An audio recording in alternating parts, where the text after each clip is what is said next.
खास हरियाणा देखने वाले सारे दर्शकों ने भाई सोनू वाली की राम राम। खटखट टोल प्लाजा पे हाँ और धरना काफ़ी दिनों से चल रहा है। अभिमन्यु कुआड़ जो 40 सदस्यीय किसान मोर्चा के सदस्य हैं वो आ रहे हैं, उन तक बात करने की कोशिश करेंगे और कुछ सवालों के जो हैं जवाब मांगने की कोशिश करेंगे। राम राम जी। राम राम जी। आपने भी राम राम, आपके सभी दर्शकों ने हाथ जोड़कर राम राम। तो जो मौका पे आंदोलन की स्थिति है पहला तो उसका बारे में थोड़ा सा बता दो। आंदोलन बहुत बढ़िया चल रहा है, परमात्मा की दया है, और आंदोलन आगे भी बढ़िया चलेगा और आंदोलन निश्चित तौर पर जीतेंगे। तीनों काले कानून वापस कराओगे और एमएसपी गारंटी कानून लागू कराओगे, या तो आंदोलन जीत कर जाओगे या अपने यहाँ इन बॉर्डर में कुर्बानी देकर जाओगे। उसके अलावा वापस हटना कोई सवाल पैदा नहीं होता। तो भाई साहब मैं आपसे एक सवाल ले हूँ कि एक युवती का मामला सामने आया है, लेकिन कई आरोप लगा रहे हैं किसान मोर्चा उसका ऊपर अपनी प्रतिक्रिया देने से मना करे। आप उसके सदस्य हो तो आप उसकी किस नज़रिया से देखो और किसान मोर्चा उसको किस एंगल तक मैंने जनता को सेटिस्फाइड करने की कोशिश कर रहे हैं? देखो, हमारा संयुक्त किसान मोर्चा की तरफ से कल आधिकारिक बयान, लिखित में बयान आ गया उसमें, और उसमें हमने सारी चीज़ें स्पष्ट कर दी एक एक करके कि भाई किसी भी महिला के साथ कोई भी बदसलूकी बर्दाश्त नहीं की जाएगी। ये हमने बिल्कुल पारदर्शी तरीके से संयुक्त किसान मोर्चा ने बिल्कुल ट्रांसपेरेंट तरीके से सारी चीज़ें जो अब तक हमारी जानकारी में आई वो सबके सामने प्रेस के माध्यम से भी वो हमने रख दी। तो हमारे पास तो छुपाने का कुछ भी नहीं है। हमारे पास जो जानकारी आई वो सारी जाँच पड़ताल करके हमने पूरे समाज के सामने ला दी है, और आगे भी इस मामले में जो भी जाँच होगी पुलिस प्रशासन या जो भी करेगा, उस जाँच में जो भी हमसे सहयोग की अपेक्षा जो की जाएगी मोर्चा की तरफ से वो सहयोग रहेगा। तो हमारी तरफ से ना तो कोई छुपाने की पहले कोशिश करी गई, ना अब करी जाओगी, और ना ही कोई छुपाने की कोशिश आगे करी जाओगी। तो कई लोगों का कहना है कि जो सरकार है वो इस चीज को बुनाने की कोशिश करेगी और इस मामले को किसान आंदोलन को बदनाम करने के लिए इस्तेमाल जरूर करेगी। नहीं, किसान आंदोलन को कैसे बदनाम करेंगे? भाई सरकार की मंशा गलत है वो तो बात ठीक है, लेकिन इसमें हमारी बदनामी थोड़ी है। इसमें तो ये बात एक निकल कर आओगी, भाई मोर्चे के जैसे ही उनके संज्ञान में कोई चीज आई, हमने ना तो उसको छुपाने की कोशिश करी, ना हमने उसको दबाने की कोशिश करी। भाई जो चीजें हमारे पास आई हमने वो सबके सामने रख दी। जो उस युवती के जो पिता हैं उनसे बातचीत हो गई, सबका उनसे पूरी सारी चीजें समझ के जान के सबसे बातचीत करके सारी चीजें क्लियर कट सामने रख दी। तो हमें किस तरीके से वो बदनाम करेंगे? तो सोशल मीडिया के ऊपर भी किसान नेताओं के साथ में उनकी फोटोज को वायरल करके ना नजदीकियां दिखाने की कोशिश की गई है। देखो, ये तो एक जो बीजेपी की आईटी सेल है वो अलग अलग तरह का दुष्प्रचार वो करती रहती है, वो तो उसमें तो कोई बात नहीं है उस तरीके से। बीजेपी वालों का तो काम ये है कि वो दुष्प्रचार करें जामे में। हमारा काम ये है कि हम पारदर्शी तरीके से सारी चीजें सामने रखें। हमने पारदर्शी तरीके से सामने रखी हैं, और आगे भी कोई बात आओगी तो हम पारदर्शी तरीके से साफ सफाई से सारी चीजें आगे रखेंगे। तो आप चाहो हो कि भाई फास्ट ट्रैक कोर्ट के द्वारा इसका निपटारा जल्दी से जल्दी और दोषियों को सजा मिला?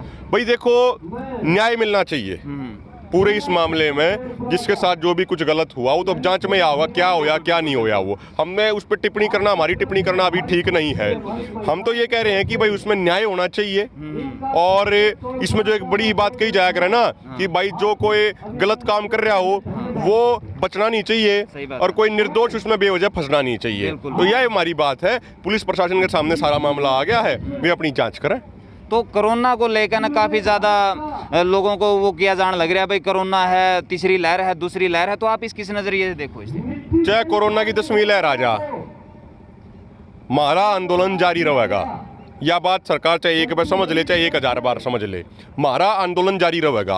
और दूसरी बात, परमात्मा की दया से हमारे किसी भी धरने पे, किसी भी टोल पे कोई कोरोना का एक भी केस नहीं आया है।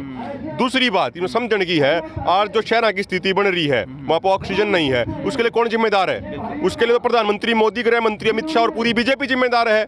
पिछली बार जब यह बीमारी की शुरुआत हुई थी तो उस समय छोटे छोटे बच्चा ने अपनी गुल्लक तोड़ के पीछे दिए थे कि ना 2000 की, ना 4000 की, ना 5000 की, ना 8000। जो पीछे बालकन अपनी चॉकलेट खरीदने खातिर रख रखे थे वो प्रधानमंत्री केयर फंड में दिए थे।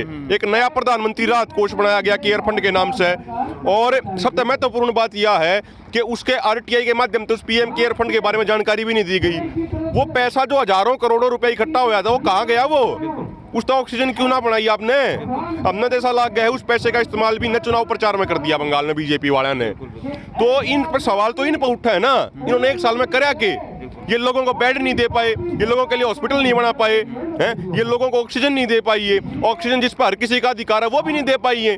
तो सवाल तो इन तक पूछे जाने चाहिए, ये क्या कर रहे हैं। और दूसरी बात भाई, एक बात समझने की है, अभी आज के दौर में आपने पता होगा सरकार 20,000 करोड़ रुपए का खर्चा करके प्रधानमंत्री के लिए नया बंगला बनाने लग रही है दिल्ली में, राजनेताओं के ऐशो आराम मौज के लिए नया संसद की बिल्डिंग बनाई जा रही है?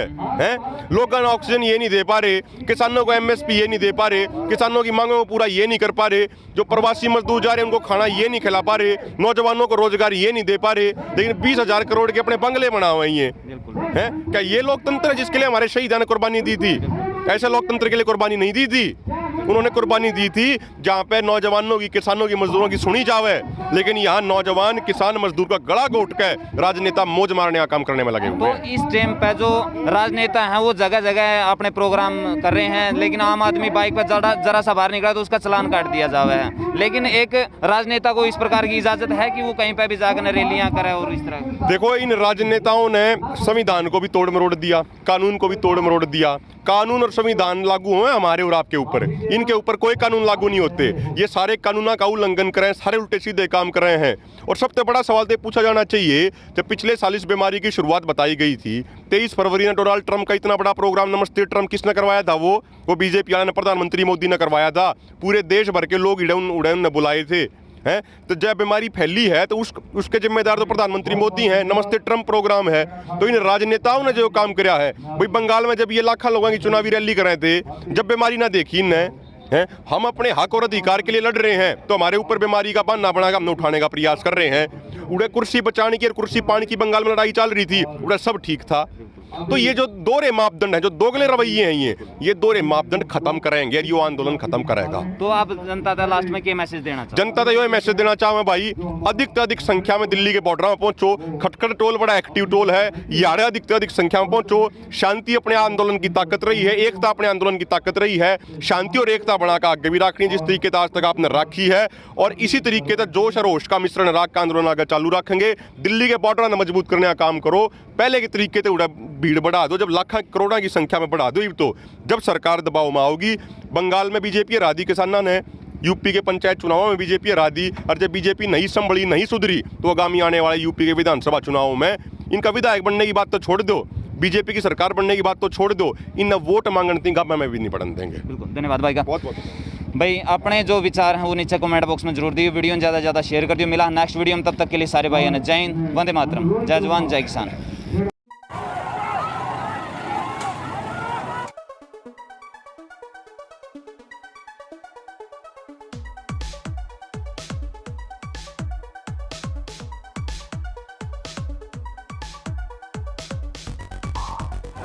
देखो भाई, जींद की तस्वीरें हैं ये।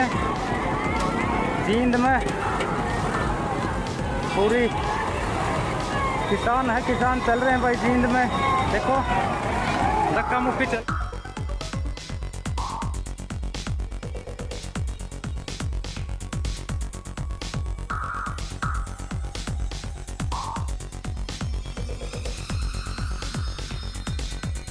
धक्का मुक्की चल रही है। देखो किसान ले गए भाई एक तरफ से, तो धक्का मुक्की हो रही है। और भाई इस वीडियो में ज़्यादा से ज़्यादा शेयर करते रहो। देख लो भाई, किसान नहीं रुक रहे हैं, शेयर करते रहो, शेयर।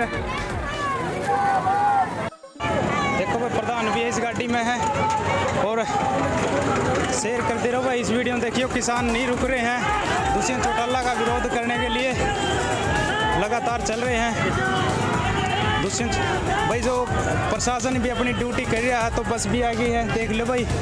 और देखिए ये निकल चुके हैं, रायपुर के रास्ते से किसान निकल चुके हैं, और पुलिस प्रशासन भी